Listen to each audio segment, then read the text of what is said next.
본문 말씀입니다. 사무엘하 22장 25절부터 30절까지 말씀입니다. 그러므로 여호와께서 내 의대로 그 목전에 내 깨끗한 대로 내게 갚으셨도다. 자비한 자에게는 주의 자비하심을 나타내시며 완전한 자에게는 주의 완전하심을 보이시며 깨끗한 자에게는 주의 깨끗하심을 보이시며 사특한 자에게는 주의 거스리심을 보이시리이다. 주께서 공고한 백성은 구원하시고 교만한 자를 살피사 낮추시리이다. 여호와여 주는 나의 등불이시니 여호와께서 나의 흑암을 밝히시리이다. 내가 주를 의뢰하고 적군에 달리며 내 하나님을 의지하고 성벽을 뛰어넘나이다. 아멘. 사람이 태어나면 누구나 어린아이의 시절을 지내고 청년이 되며 어른이 됩니다. 몸이 자라고 나이가 먹으면 자연스럽게 어른이 되는 것 같지만 어린아이 때 배워야 할 것을 제대로 배워야 정상적으로 성장한 어른이 되는 것입니다. 우리가 어린아이의 때를 지나 성장하여 어른이 되면 몸은 물론이고 생각도 자라서 성숙하게 되는데 성숙한 사람일수록 자기 중심적인 사고에서 보다 이타적인 사고를 하게 되는 것입니다. 그래서 사람이 성장하게 되면 다른 사람의 마음을 헤아리게 되어지고 다른 사람의 입장에 공감하게 됩니다. 특히나 자라면 자랄수록 부모님의 마음을 헤아리게 되어지면서 이해할 수 없었던 부모님을 이해하게 되어지고 나의 행동이 부모님의 마음과 명예에 어떠한 영향을 끼치게 될지 생각하게 되어지는 것입니다. 그러므로 우리는 어른이 되어 성숙할수록 나의 주변인들의 마음을 생각해서 우리의 말과 행동을 조심하게 되어지는 것입니다. 이러한 모습은 보통 사람들의 육신의 삶에서 쉽게 찾아볼 수 있습니다. 우리 인간은 자신의 삶을 유지하는 데 중요한 영향력을 미치는 사람의 마음을 상하지 않게 하기 위해서 자연히 행동을 조심하게 되어지기 때문입니다. 반대로 나에게 이득이 되지 않거나 내가 마음대로 행동하더라도 나에게 피해를 주지 않는 사람이라면 자신의 기분대로 함부로 행동하는 경우도 있는 것입니다. 하나님께서는 로마서에서 자신을 위하여서 바알에게 무릎 꿇지 않은 자 7천을 남겨두셨다고 말씀하셨습니다.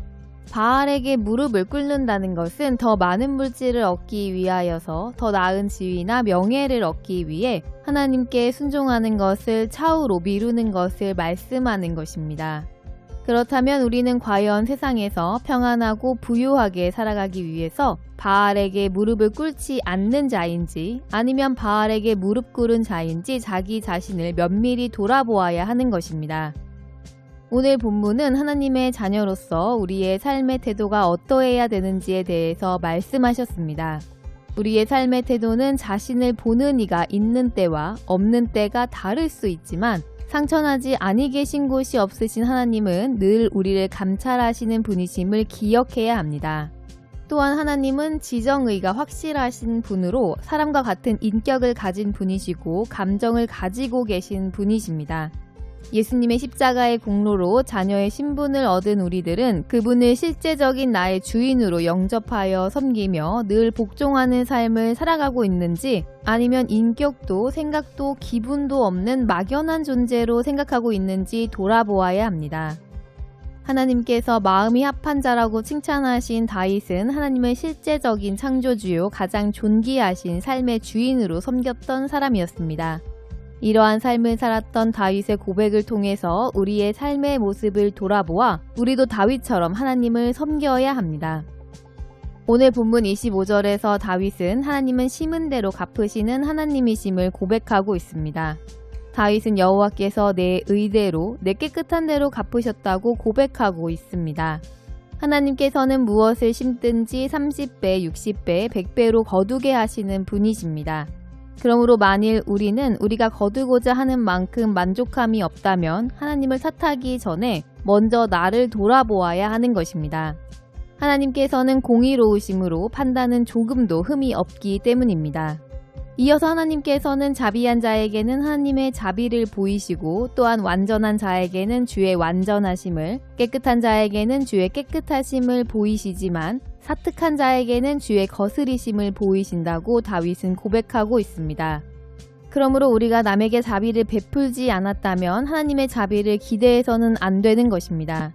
마찬가지로 우리가 하나님 앞에 깨끗하지도 완전하지도 않았다면 자신에게 돌아오는 것도 깨끗함이나 완전함도 기대하지 말아야 하는 것입니다. 그러므로 우리에게 억울한 일, 정말 생각하지도 못한 분노할 일 등이 생긴다면 우리는 언제 누구에게 어느 부분에서 사특한 행위가 있었는지를 살펴보는 것이 우리에게 유익인 것입니다. 우리가 아무리 모든 사람을 향하여 사특하지 않은 자로 보여진다고 할지라도 하나님께서 판단하시는 것은 정확하기 때문입니다. 다윗은 어떠했습니까? 다윗은 절대로 하나님의 권리를 침해하지 않고 하나님을 극히 존중했던 자였습니다. 그는 하나님께서 자신의 목숨을 위협하는 사울을 2번이나 죽일 수 있는 기회를 허락하셨으나 사울은 하나님께서 기름을 부은 자이기에 그를 죽이지 않았습니다. 하나님께서 기름 부은 자는 하나님께서 처분하시는 것이 옳다고 생각했기 때문입니다. 그런 다윗은 하나님을 의지하여 적군을 달리며 성벽을 뛰어넘으면서 수많은 죽음의 현장에서 생명으로 건지심을 받았으며 나아가서 이스라엘 왕으로 세우시기까지 하나님께서 인도하셨던 것입니다. 우리는 우리의 삶을 다윗의 삶과 비교해보아 다윗처럼 은혜 안에서 살아야 합니다. 우리는 우리의 삶의 주인이 나 자신인 경우가 너무 많습니다. 예수님의 십자가의 공로로 거듭난 우리는 세상 속에서 세상 사람들과 함께 살아가지만 하나님의 사람으로서 하나님의 말씀에 순종하는 삶을 살아가야 하나님의 자녀로 성장할 수 있는 것입니다. 그러나 많은 사람들이 하나님의 말씀대로 살라고 하면 단순하게 사역자의 삶을 생각하는 것입니다. 대체로 기도하고 전도하고 말씀 공부하는 것만을 하나님의 말씀대로 사는 것이라고 생각하지만 이것은 잘못된 것입니다. 하나님의 말씀대로 사는 우리는 세상에서 사람들과 세상의 일을 하며 살면서도 그들처럼 세상의 방법과 세상의 지혜에 순종하면서 세상에서 잘되기 위해서 하나님의 도우심을 구하는 사람들이 아닙니다. 우리는 예수님처럼 하나님의 말씀대로 순종함으로 하나님께서 인도하시는 대로 살아가는 사람들이어야 합니다. 히브리서 12장 2절에서는 믿음의 주이시며 온전케 하시는 이인 예수를 바라보라고 말씀하셨습니다.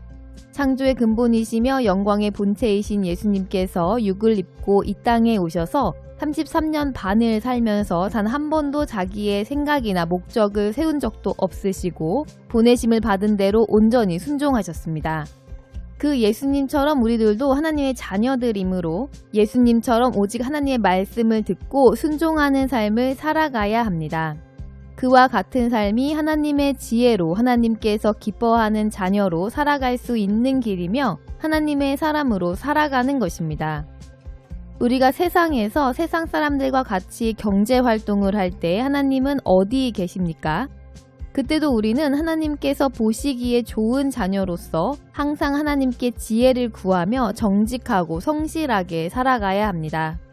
세상에서 세상 사람들과 같이 생업에 종사할 때 하나님은 외면하고 오직 세상의 방법을 쫓아 살아가다가 주일날 교회에 와서야 하나님을 찾고 하나님과의 인격적인 대화를 원한다고 한다면 이것은 아무리 오랫동안 교회를 다니며 신앙생활을 해도 하나님과의 인격적인 교제는 한다고 할 수 없는 사람입니다. 사람들 간의 관계에서도 일주일에 6일은 그 사람을 향하여 등을 돌리고 어떠한 대화도 하지 않다가 일주일에 단 하루만 그 사람을 바라보고 대화를 시도한다면 그 사람과의 관계는 업무적인 관계일 뿐 두 사람이 정말 친한 관계가 되지 않는 것입니다. 많은 사람들이 지금은 은혜의 시대라고 하면서 우리가 각자의 삶에서는 하나님을 모르는 사람처럼 자기를 좁게 할 수 있는 대로 자신들의 마음껏 살다가 교회에 돌아와서 눈물로 회개하면 하나님께서 아시고 용서하신다는 잘못된 생각을 가지고 이것을 지혜로운 신앙인의 모습이라고 잘못 생각하는 경우가 있습니다. 은혜의 시대라는 것은 무슨 뜻입니까? 은혜의 시대 이전에는 율법의 시대였습니다. 이 율법의 시대에는 겉으로 보이는 의식이 굉장히 중요했던 것입니다. 하나님을 사랑하지 않더라도 하나님이 정해주신 율례를 정확하게 지키고 회개의 의식을 치르면 되는 때였습니다. 그러나 지금은 예수님께서 십자가를 지심으로 율법을 완성하시고 성령이 우리의 마음 안에 오셨으므로 더 이상 겉모습만으로 눈 가리고 아웅할 수 없는 은혜가 주장하는 시대인 것입니다. 예수님께서는 마음으로 죄를 품어도 그것이 죄라고 말씀하셨습니다. 은혜의 시대란 것은 하나님께서 은혜로 모든 것을 용서하시는 시대가 아닙니다. 우리의 마음속까지도 하나님께서 살피시는 시대이므로 마음까지도 올바르지 않으면 안 되는 시대가 은혜의 시대인 것입니다. 우리의 믿음은 하나님의 말씀을 얼마나 순종하느냐에 따라 평가되고 판단되어질 것입니다. 하나님은 그저 성경책 속에 존재하는 글자가 아닙니다. 혹은 벽에 매달려 있는 장식품이나 선반에 놓여 있는 인형도 아닙니다. 하나님은 살아계신 지존자이시기에 기분도 생각도 감정도 완전하신 인격적인 분이십니다.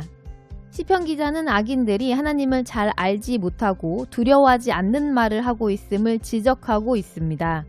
이 말씀의 역사는 지금도 반복이 되고 있다는 것을 우리는 두려워해야 합니다. 우리는 하나님을 어떻게 생각합니까? 그저 막연한 존재, 어딘가에 있을지도 모르는 존재라고 생각한다면 우리는 하나님의 기분이나 생각은 전혀 고려하지 않게 되는 것입니다. 하나님께서 나로 인하여서 기분이 나쁘시다 혹은 불쾌하시고 서운해하시고 가슴 아파하신다는 생각을 전혀 하지 않고서 자기의 유익을 구하기 위해 신앙생활을 하고 있다면 우리는 그저 미신을 믿는 종교 행위자에 지나지 않는 것입니다. 하나님은 지정의가 확실하신 분이십니다. 하나님을 우리가 바로 안다면 하나님을 섬기는 우리의 태도가 어떠해야 하는지도 우리는 알 수 있을 것입니다. 사람과 사람 사이에서도 자기보다 지체가 높은 분이라면 우리는 혹시라도 그분의 기분을 상하게 할까봐 전전긍긍하기 마련입니다. 그렇다면 하나님을 섬기는 우리가 하나님의 마음을 상하게 해드리지는 않을까 스스로의 행동을 돌아보면서 근신하며 겸손하게 행동하지 않는다면 그것은 하나님을 존귀하신 아버지로 알지 않는다는 증거가 될 것입니다. 하나님께서는 사랑이 많으시기에 하나님의 마음을 조금 상하게 해드리는 것으로 우리를 당장에 버리지 않으시고 참아주시는 것입니다. 그러나 하나님께서 참아주시는 것을 당연하게 생각한다면 우리의 죄는 더 커질 뿐이며 결국에는 돌이킬 수 없는 지경까지 가게 될 것입니다. 하나님께서는 우리들이 하나님을 기쁘시게 하는 자가 되게 하시기 원하셔서 우리에게 모든 것을 주시고 계속해서 기회를 허락하여 주시는 것입니다. 그 모든 것은 독생자 예수님께서 우리를 대신하여 그 값을 치러주신 것입니다. 그러나 우리는 그것을 값없이 받았다고 착각함으로 인하여서 하나님의 말씀에 순종하여 하나님을 기쁘시게 하기보다는 자기 육신의 만족을 위해서 살아간다면 아버지이신 하나님의 마음이 얼마나 아프실지 우리는 생각해 보아야 할 것입니다. 하나님께서는 우리와 항상 함께 계십니다. 오늘 본문 말씀을 통해서 하나님께서는 아버지이신 하나님의 마음을 상하게 해드리지 않는 자녀가 되는 것은 곧 자신의 마음을 상하게 하지 않을 수 있는 삶을 살아가는 방법임을 가르쳐 주십니다. 바울 사도도 갈라디아서 6장 7절에서 스스로 속이지 말라고 하셨습니다. 하나님께서는 만홀히 여김을 받지 않으시며 사람이 무엇으로 심든지 그대로 거두기 때문이라고 말씀하셨습니다. 우리 모두 하나님을 기쁘게 하기에 힘쓰는 것이 곧 우리가 좋은 것을 거둘 수 있는 것을 심는 것입니다. 우리 모두 하나님의 자녀들이 다 되시기를 바라며 주 예수님의 이름으로 축복합니다.